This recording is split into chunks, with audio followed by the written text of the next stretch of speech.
Hello friends, welcome to the next episode of Makar Sankranti series.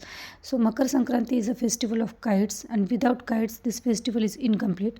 So मार्केटमध्ये काईट्सच्या related वेगवेगळे trending items आपल्याला पाहायला मिळतात, जसं की वॉल डेकोर असेल, ऑफ काईट्स असेल किंवा वॉल हँगिंग्ज असतील काईट्सचे किंवा काईट्सचे एन्व्हलप असतील, छोटे छोटे काईट्सचे पॅचेस असतील. So as we all know, kite ही फक्त आता संकल्पना एवढ्यापुरती, पतंग उडवणे एवढ्यापुरती संकल्पना राहिलेली नाही आहे.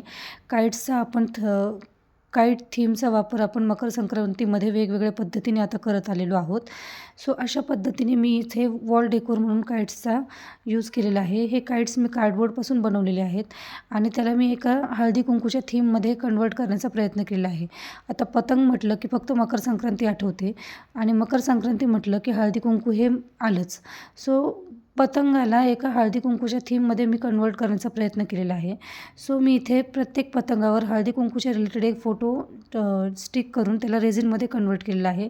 जसं की हळदी कुंकू आणि नथ असेल, त्यानंतर हळदी कुंकूच्या वाणाचं सामान, त्यानंतर मकर संक्रांती स्पेशल एक फोटो, अशा वेगवेगळ्या पद्धतीने मी तिथे फोटो चिटकवून त्याला रेझिनमध्ये पूर्णपणे कन्वर्ट केलेलं आहे. सो ह्याचं मेकिंग व्हिडिओ फार इंटरेस्टिंग आहे. सो बघण्यासाठी फॉलो करा, लाईक करा आणि सगळ्यात अगोदर तिळगुळ घ्या, गोड गोड.